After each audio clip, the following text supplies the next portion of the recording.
குருவே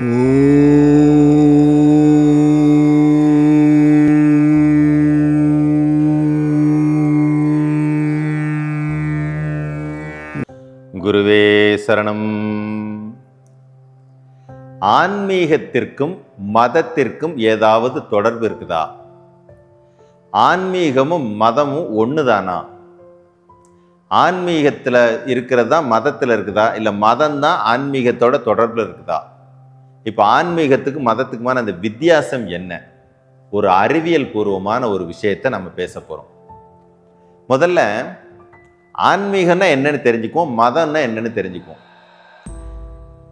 மதம்ங்கிறது வேற ஒன்றும் இல்லை, ஒரு அடிப்படை கலாச்சாரம். நம்ம தேசத்துல மதம்ங்கிறதுலாம் ஒன்று இல்லாம தான் இருந்துச்சு, வெறும் கலாச்சாரம் தான். அவங்கவங்க வாழ்ற இடத்துக்கு தகுந்த மாதிரியான உடை, உணவு, ஆரோக்கிய பழக்கங்கள் இப்படிங்கிறத ஃபாலோ பண்ணிக்கிட்டு இருந்தாங்க. வெள்ளைக்காரன் என்ன பண்றான், அவனையும் நம்மளையும் பிரித்து பார்க்கறதுக்காக இந்த பக்கத்தில் இருக்கவங்களாம் ஹிந்துக்கள் அப்படின்னும் அந்த பக்கத்தில் இருக்கவங்களாம் இப்படின்னு சொல்லிட்டு தனித்தனியாக பிரித்து பார்க்கறதுக்காக ஒரு மதம்ங்கிற ஒன்றை உருவாக்கி வச்சிடறான். ஆனால் ஆன்மீகங்கிறது அதுவா அப்படின்னு கேட்டால், இந்த சாமி கும்பிட்றது, பூஜைகள் பண்ணுறது, சடங்குகள் செய்கிறது, இந்த மாதிரி விஷயந்தான் ஆன்மீகம் அப்படின்னு நினச்சிங்கன்னா ஆன்மீகங்கிறது அது கிடையாது. ஆன்மீகம்னா சரியாக புரிஞ்சுக்கணும், அது ஒரு விதமான அறிவியல். என்ன அறிவியல்? சித்தர்கள் சொல்கிறாங்க, அண்டத்தில் இருக்கிறது தான் பிண்டத்திலையும் அப்படின்னு சொல்கிறாங்க. அப்போ நமக்கு என்ன தோணணும், அண்டத்தில் அப்படி என்ன இருக்குது, அது எப்படி பிண்டத்தில் என்னவா இருக்குது, இது என்ன பண்ணுது, அது என்ன பண்ணுது, கடவுள்னா யாரு, அவர் எங்கே இருக்கிறாரு, அவருக்கு நமக்கு என்ன தொடர்பு, பிரபஞ்சம்னா என்னது, அந்த பிரபஞ்சம் இங்கே எப்படி இருக்குது, பிரபஞ்சத்துக்கு எனக்கு என்ன தொடர்பு, இதை சரியாக புரிஞ்சுக்கிட்டா எனக்கு என்ன நடக்கும், இதை தவறாக புரிஞ்சுக்கிட்டேன்னா எனக்கு என்ன நடக்கும், மரணம் ஏன் வருது, இப்படின்னு தேடுறீங்க பாருங்க, ஒரு தேடல். அந்த தேடும் பாதைக்கான பெயர் தான் ஆன்மீகம். நீங்கள் நினைப்பீங்க சேவை பண்ணுறது, எல்லார்கிட்டையும் அன்பாக இருக்கிறது, எல்லாருக்கும் உதவி பண்ணுறது அப்படின்லாம் நினைப்பீங்க. அதெல்லாம் ஆன்மீகமே கிடையாது. ஆன்மீகத்தில் ஒரு பார்ட்டுன்னு வேணால் சொல்லலாம். ஆனால் ஆன்மீகம் என்பது உச்சக்கட்டமான ஞானம், அறிவியல். இந்த உடல் ஏன் வந்தது, இந்த உடல் உருவாக காரணமாக இருந்தது எது, இந்த உடல் அழிவதற்கு காரணமாக இருப்பது எது, அழியாமல் பாதுகாக்க என்ன செய்யணும், இதை மேலும் மேலும் மெருகேற்ற என்ன செய்யணும், இதை மெருகேற்றுறதுக்கு யார் சப்போர்ட் பண்ணுறா, அதுக்கும் நமக்கு என்ன கனெக்ஷன், இந்த அறிவியலை எல்லாம் தேடி செல்லும் ஒரு பாதைக்கு பேர் ஆன்மீகம். ஆனால் மதம் என்ன சொல்லி தருது அப்படின்னா, இப்போ இஸ்லாம் வந்துச்சு, கிறிஸ்தவம் வந்துச்சு, என் மதம் என்னோடது பெருசு உன்னோடது பெருசுன்னு சண்டை வந்துச்சு, என்னோடதை உலகம் பூரா பரப்பணும்னு ஒரு நோக்கம் வந்துச்சு. இதன் அடிப்படையில் என்ன ஆயிடுச்சு, நீ இந்த மாதிரி கோணத்தில் வந்தீங்கன்னா நான் என்னுடையதை வெறித்தனமாக வெளிப்படுத்துவேன், நான் என்னுடையதை வெறித்தனமாக வெளிப்படுத்தினா இன்னொருத்தன் நானும் என்னுடையதை வெளிப்படுத்துவேன்.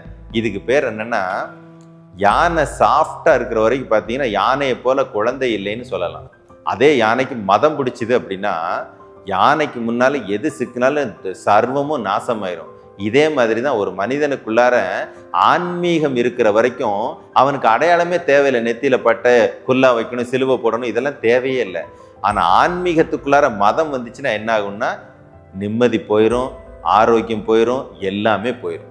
அப்போ மதம் தப்பா அப்படின்னு கேட்டிங்கன்னா, மதம்ங்கிற அந்த உணர்வும் மதம்ங்கிற வார்த்தையும் தப்பு, ஆனால் கலாச்சாரம் உண்மை. அந்தந்த நாடுகளுக்கு அந்தந்த வாழ்வியல் சூழல்களுக்கு தகுந்தாற் போற கலாச்சார பழக்கங்கள் உருவாயிருக்கும். அந்த கலாச்சார பழக்கங்கள் இருந்தே ஆகணும். அதுதான் நம்மளை தனியாக மற்றவங்களுக்கு நமக்குமான அந்த வித்தியாசத்தை பிரித்து காட்டுறதே அதுதான். கலாச்சாரத்தில் இருக்கக்கூடிய சீர்கேடுகள் எடுக்கப்படணும், ஆனால் கலாச்சாரம் எப்பயுமே ஜீவனோட இருக்கணும். கலாச்சாரம் வேற, மதம் வேற. ஆன்மீகம் வேற, மதம் வேற. மதம் என்பது பைத்தியக்காரத்தனம், ஆனால் கலாச்சாரம் என்பது நம்முடைய அடையாளம். மதம் என்பது முட்டாள்தனம், ஆனால் ஆன்மீகம் என்பது நம்முடைய அடையாளம். பாரத தேசத்தினுடைய ஸ்பெஷாலிட்டி என்னன்னா, ஆன்மீகம், கலாச்சாரம், அறிவியல் சார்ந்த விஷயங்களை எல்லாம் பேசுவது. அதுல ஒரு விஷயம், இப்போ ஒன்றும் இல்லை, ஒரு நல்ல ஆரோக்கியமான ரிமோட் கார் வருதுன்னு வச்சுக்கோங்களேன், உடனே அதோட டூப்ளிகேட் வெர்ஷன் அடுத்த 10 நிமிஷத்துல ரெடி ஆயிரும். கல்கத்தாவில் ரெடி பண்ணுறாங்க, சைனாவில் ரெடி பண்ணுறாங்கன்னு சொல்லுவாங்க.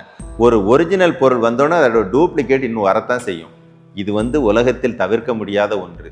ஒரு ஆன்மீகம் நல்ல விஷயத்தை போதிக்குதுன்னா அது சார்ந்து சில புனைக்கதைகளோடு சேர்த்து ஒரு பொய் ஒன்று வரத்தான் செய்யும். விழிப்புணர்வுடன் இருந்து ஆன்மீகத்தை தனியாகவும் மதத்தை தனியாகவும் பிரித்து பார்த்தீங்க அப்படின்னா உங்களுக்கு அறிவியல் புரிஞ்சிடும். நீங்கள் இஸ்லாமியராக இருங்க, இல்லை கிறிஸ்தவராக இருங்க, இல்லை ஹிந்துவாக இருங்க, அது முக்கியம் இல்லை. பிரபஞ்சத்துக்கும் எனக்கு என்ன தொடர்புன்னு தேடுற ஒரு தேடலை கொண்ட ஒரு மனிதனாக இருந்தீங்கன்னா நீங்களும் நானும் ஒன்று. இல்லை எனக்கு இதுதான் அடையாளம், நான் தான் பெருசு நீ தான் பெருசுன்னு நினச்சிங்கன்னா நீங்களும் நானும் வேற. இவ்வளோதான். நீங்கள் எந்த நாட்டில் பிறந்திருக்கீங்க, என்ன மதத்தில் பிறந்திருக்கீங்க, என்ன ஜாதியில் பிறந்திருக்கீங்க, அது நமக்கு தேவையில்லை. 2 பேருடைய நோக்கம் ஒன்று.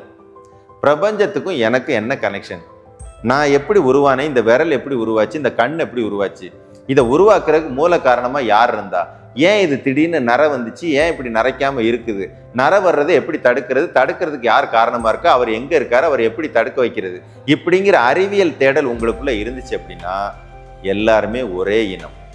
நல்லா புரிஞ்சுக்கோங்க. ஆன்மீகம் என்பது ஒரு பிரபஞ்ச அறிவு, பிரபஞ்ச ஞானம். அது யாருக்கு வேணாலும் வரலாம். வந்தவங்க எப்பயுமே தெளிந்த ஞானியாக தான் இருப்பாங்க. வந்துருச்சுன்னு உடனே பாத்தியா இஸ்லாம்ல தான் இதை சொல்லியிருக்கான், பாத்தியா கிறிஸ்தவன் தான் இதை சொல்லிச்சு, பாத்தியா ஹிந்து தான் இப்படி சொல்லியிருக்குங்கிற இடத்துல தான் நம்ம மதவாதியாக மாறுறோம். இங்கே ஒரு விஷயம் நல்லதை சொல்லக்கூடிய ஒன்று எங்கிருந்தாலும் அதை அப்படியே ஏற்றுக்கொள்ளக்கூடிய மனம் இருந்தால் நீங்களும் நானும் ஒன்று. ஆன்மீகத்தை மதத்தை எப்பயுமே நம்ம கன்ஃபியூஸ் பண்ணவே கூடாது. ஆன்மீகம் சுத்தமான பிரபஞ்ச அறிவியல், அது எல்லாருக்குள்ளாரே வர வேண்டிய ஒரு குவாலிட்டி. அந்த குவாலிட்டி புரிஞ்சவங்க அத்தனை பேரும் சித்தர்கள் மாதிரி ஞானிகள் தான், நல்ல தெளிந்த மேதைகள் தான்.